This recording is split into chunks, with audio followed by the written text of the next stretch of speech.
Martín Garatuza, de Vicente Riva Palacio. Parte 1. Los criollos. Capítulo 7. De lo que pasaba en la casa de la calle de las Canoas. La casa de la calle de las Canoas, que conoce el lector, había sido desde que pasó a vivir en ella doña Juana de Carvajal, una casa verdaderamente misteriosa. Jamás se habían visto llegar a ella más visitas que don Alfonso y don Leonel de Salazar. Pero desde que el primero tomó las sagradas órdenes y el segundo fue enviado por su padre a España, ninguna persona, a excepción del viejo portero, una negra esclava, vieja también, y una dueña, volvió a atravesar el dintel de aquella sombría habitación. Al principio los vecinos tuvieron curiosidad de saber lo que adentro pasaba, y acechaban el momento de abrirse el zaguán para pasar por el frente, pero no descubrirían más que un patio desierto. Otros observaban por las azoteas vecinas, y jamás pudieron alcanzar otra cosa que corredores y pasillos solitarios, y ventanas y puertas cerradas por viejos batientes de madera. Nunca un ruido, una voz, un grito denunció la presencia de sus habitantes. Nunca una luz vino a deslizarse por la noche al través de una de aquellas puertas. Aquella casa parecía estar abandonada o habitada solo por espíritus, porque los criados de las casas vecinas observaron que no se había visto jamás salir por las chimeneas esas columnitas azuladas de humo que son como la respiración, como el aliento de la vida en las habitaciones. Por fin pararon los curiosos en no ocuparse más de la casa colorada, como la llamaban, por estar construida toda de piedra, especie de lava, de espuma ígnea que se llama en México tezontle. Doña Juana de Carvajal y su hija Esperanza vivían solas, sin más servidumbre que el viejo portero a quien ya conocemos, una esclava vieja y negra que los vecinos habían visto salir y una dueña. Doña Juana y su hija habitaban en dos piezas diversas y no tenían más aposentos comunes a ambas que la sala en que vimos hablar a doña Esperanza con su primo y el comedor de la casa. La cámara de doña Esperanza no tenía más que una ventana que caía a un patio interior y la puerta que comunicaba con el resto de las habitaciones, pero la de doña Juana se comunicaba además por una puertecilla secreta con un aposento en donde se veían muchos libros, manuscritos, armas y trajes de los antiguos pobladores de la tierra, y algunos grandes arcones de encino con cinchos de hierro y enormes chapas y cerrojos del mismo metal.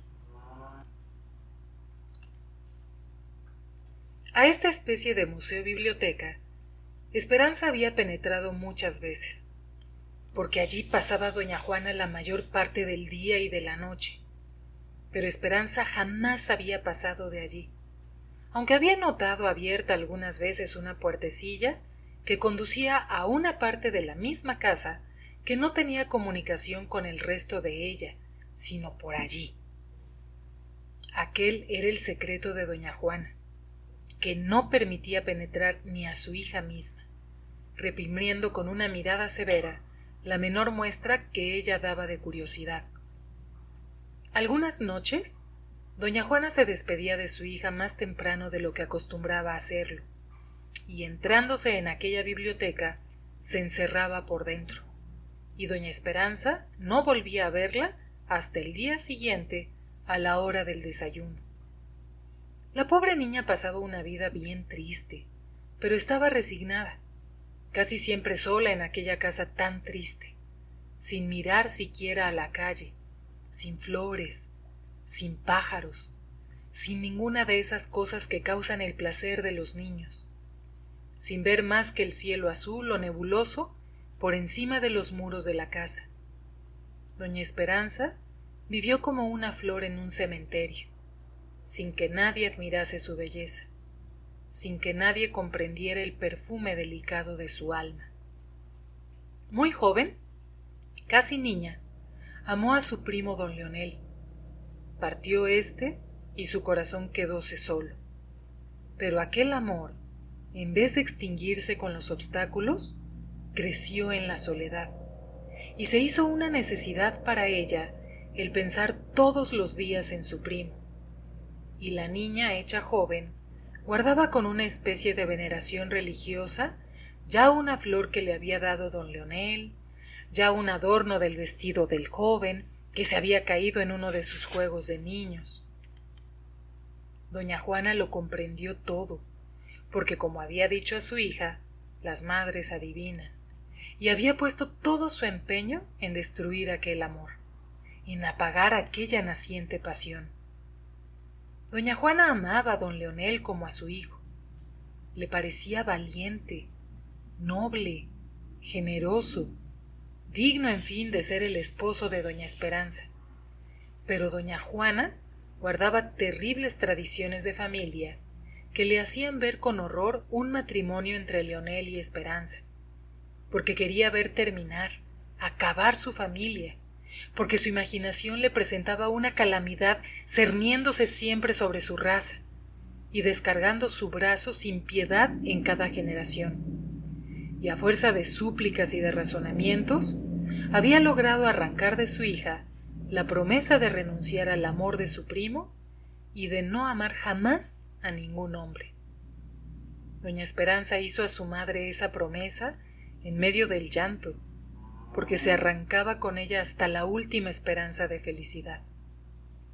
Se creyó fuerte para cumplirla, y pensó que podría aún volver a ver a don Leonel sin temor alguno, como podría ver a un amigo, cuando más a un hermano. Cuánto se engañaba. Don Leonel volvió, y entonces no era ya el adolescente de mirada tímida y de pudorosas indicaciones de amor. No, era ya un joven arrogante, esbelto, lleno de fuego y de pasión, de palabras ardientes y apasionadas.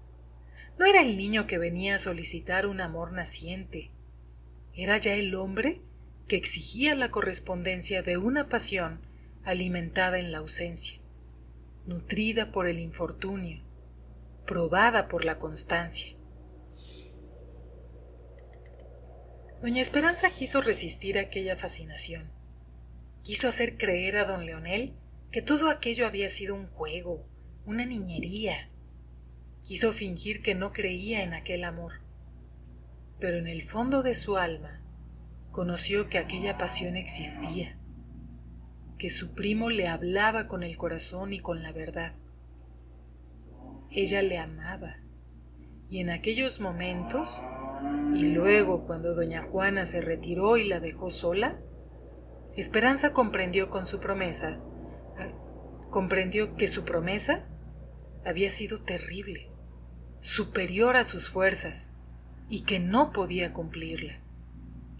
Sentada en el taburete, reclinada en el asiento del sitial que había dejado su madre, lloró por largo tiempo, hasta que volvió doña Juana una hora después a buscarla. La noche había cerrado ya, y el aposento estaba envuelto en las sombras, y doña Juana no vio a Esperanza, y tuvo que llamarla. ¡Esperanza! ¡Esperanza! dijo dulcemente doña Juana. Madre, contestó la joven. ¿Qué haces, hija mía? Oraba. ¿Orabas? Pidiendo a Dios resignación y valor. Él te escucha, hija mía, y aparta de tu frente la tempestad. Así se lo suplico. Pero es ya tarde, hija mía. Retírate a tu aposento. ¿Os vais ya? Sí, Esperanza. Me siento mal. Necesito descansar. Pero quiero antes mirarte ya recogida. Vamos, madre mía.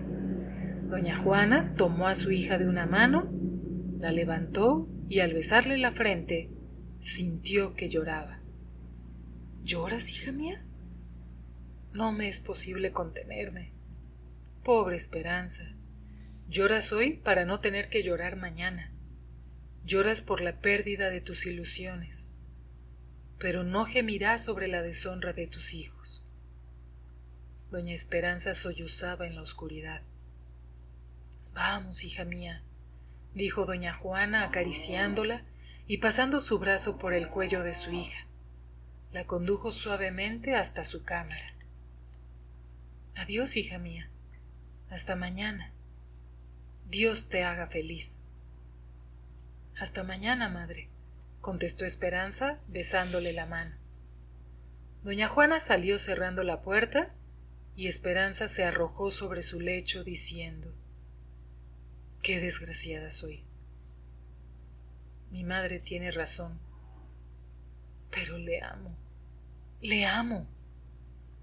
Doña Juana se encerró por dentro en su cámara, sacó de una caja un tupido velo negro y cubriéndose con él, salió por la puerta secreta de la biblioteca y al través de algunas estancias desiertas, hasta que llegó a un patio en donde, sacando una pequeña llavecita, abrió una puerta que volvió a cerrar y se encontró en la calle.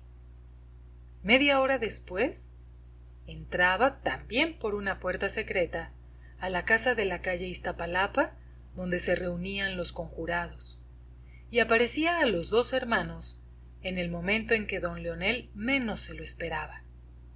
Doña Esperanza lloraba entre tanto sin consuelo, encerrada en su cámara.